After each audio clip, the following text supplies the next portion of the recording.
ಕೈಲಾದ ಮಟ್ಟಕ್ಕೆ ನಾನು ಒಂದು ಸ್ವಲ್ಪ ಸಹಕಾರ ಕೊಟ್ಟು ಹೋಗ್ತೀನಿ.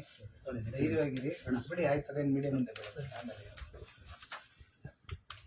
ಧೈರ್ಯವಾಗಿರಿ, ನಿಮ್ಮ ಜೊತೆ ಇರ್ತೀನಿ. ಹಿಂಗೆಲ್ಲ ನೀವು ಮೈಂಡ್ ಇದು ಮಾಡ್ಕೊಂಡು ನೋಡಿ ಇಷ್ಟು ಚೆನ್ನಾಗಿದೆ ಪಾಪು. ಬಂದ ತಕ್ಷಣ ಅವನು ಆ ರೀತಿ ಮಾಡ್ಕೊಂಡು ನೈಟು ತೋಟ ಬೇರೆ ಹೊಂಟೋಗಿದ್ದಾರೆ. ನೀನೇ ನೋಡೋಣ ನೋಡದೆ ಇದು ವಾಟ್ಸ್ಆಪ್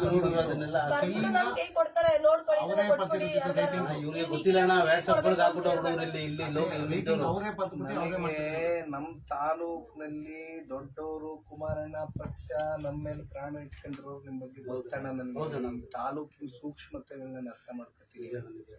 ದಯಮಾಡಿ ನಾನು ಅದಕ್ಕೆ ಮೊನ್ನೆ ಹಾಸನ ಹೋಗಿದ್ದಾಗ್ಲೂ ದೇವಸ್ಥಾನದ ಆಚೆ ಹೇಳಿದೆ, ಚುನಾವಣೆ ರಿಸಲ್ಟ್ ಬಗ್ಗೆ ನಮ್ಗೆ ಗೊತ್ತಿರಲಿಲ್ಲ, ಭಗವಂತನ ನಿರ್ಣಯಗಳು, ಅದಕ್ಕೆ ಬೆಟ್ಟಿಂಗ್ ಕಟ್ಟಬೇಡಿ, ಒಂದು ಮಾಡಬೇಡಿ. ಅಲ್ಲ, ಗೆಲುವು ಸೋಲಿನ ಪ್ರಶ್ನೆ ಅಲ್ಲ.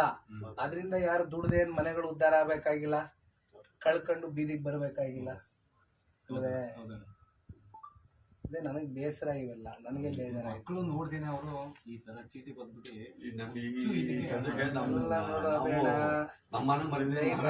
ನಾನು ಮತ್ತೆ ಫ್ರೀಯಾಗಿ ಬರ್ತೀನಿ, ನೀನೇ ಬರುವಂತೆ ಭೇಟಿ ಮಾಡ್ತೀನಿ. ದಯವಿಟ್ಟು ಈ ತರ ಯಾವತ್ತೂ ಆಲೋಚನೆ ಮಾಡಿ. ಮಕ್ಕಳು